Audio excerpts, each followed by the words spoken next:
brain gym.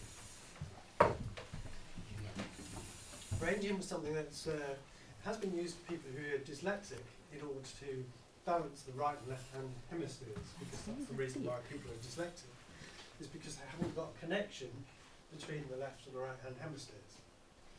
So,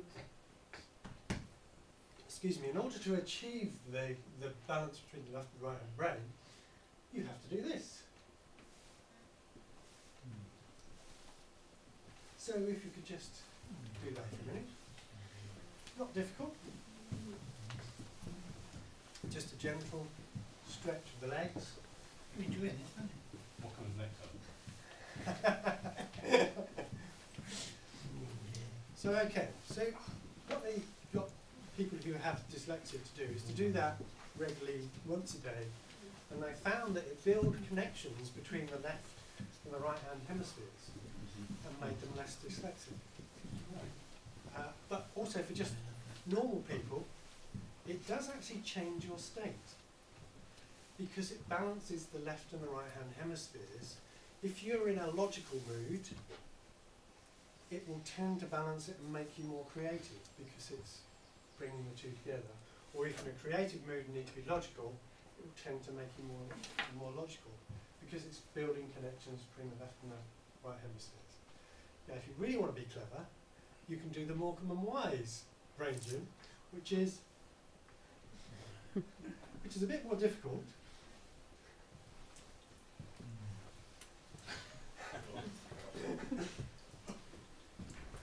And some of you, if you're physically unable to do that, no worries. Yeah, I think I'll give it a miss. But again, just a bit of exercise. You can sit down now. But there's a particular reason for doing that type of exercise. So going back to why communicate, we said Graham gave us an all-encompassing idea about how it's useful for progress. Why else would we communicate? Explain our thoughts and requirements and Explanation. commands and a whole range of things.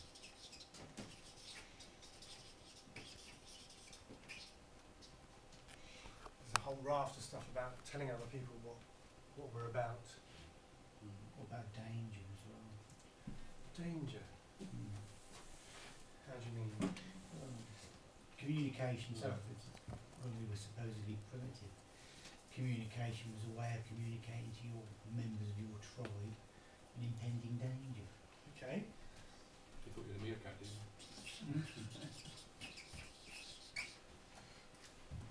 And it's also hardwired, because when you see a horrible dinosaur running towards you, you don't go out and say, "Oh, that's an interesting creature," because you're likely to get eaten. You're more likely to turn around rather than say, tell everyone else to run away. So yes. Any other reason why you would communicate? Delegation. Delegation? Yeah.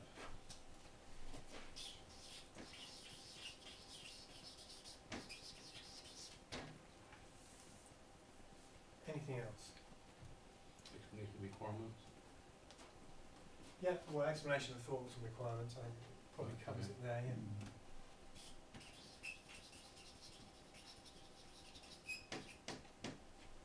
Any other activities of human beings that you do that requires communication? Women gossip. Is that communication? No, it is. Conversation, should we All right, say? then we'll say conversation. Which is again, exchange of ideas, things like that, which you said originally. No, that's just about shoes. Yeah. Is there anything that we do that doesn't require communication? No. Probably no. So how important is communication? Loads. Yeah. And are we ever taught how to communicate? No. No. You'll get sent on a course to do health and safety, you'll get sent on a course to do Excel spreadsheets, but are you ever sent on a workshop to talk about communication and how to do it more effectively? Probably less so. that it's such a fundamental part of being a human being. Mm. And what happens if communication breaks down? That, as we said in our last one, about probably 87% of problems occur due to lack of communication between people.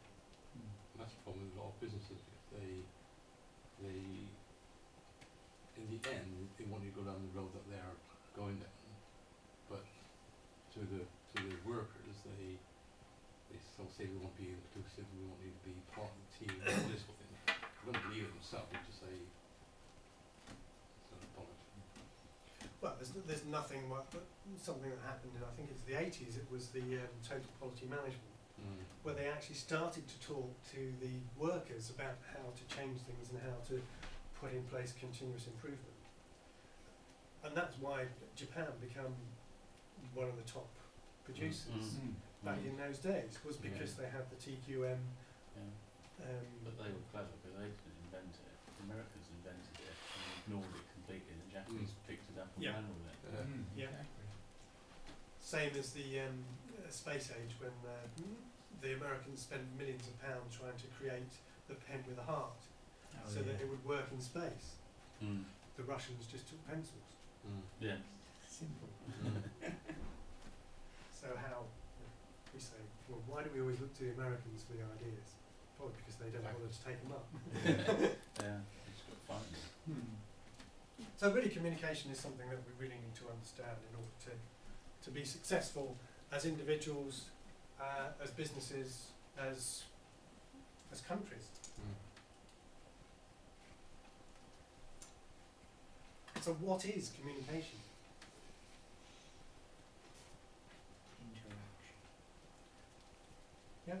It's an interaction. Transfer of ideas. Yeah, so pretty much, I mean, why we do it and what it is are almost the same, aren't they? But communication as a word, as I said before, it's a nominalisation. It's nothing concrete. It was a big subject because telly is communication, mobile phone is communication, as well as what we do face to face. So I want to sort of hone in on the fact that today's more about how you communicate with yourself. Because lots of courses will talk about how you communicate with each other, but how many courses actually talk about how you communicate with yourself?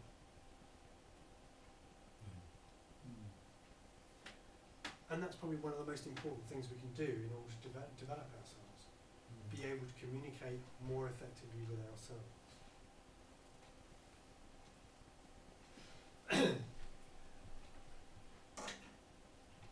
I'm going to give you a choice. We did sex. This is consensus.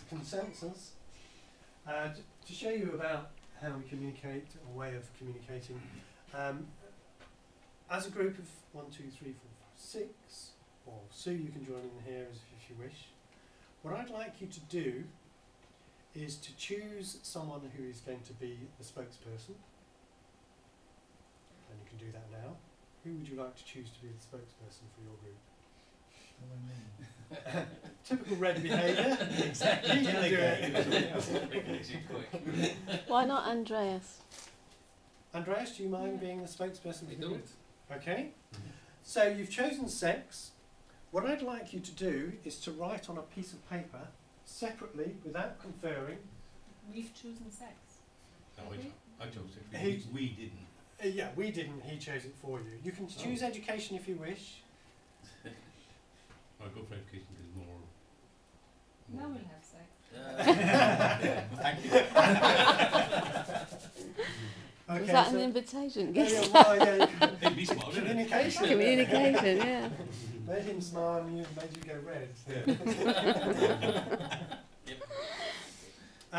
So, okay, what I'd like you to do is to write down just one word that for you means sex.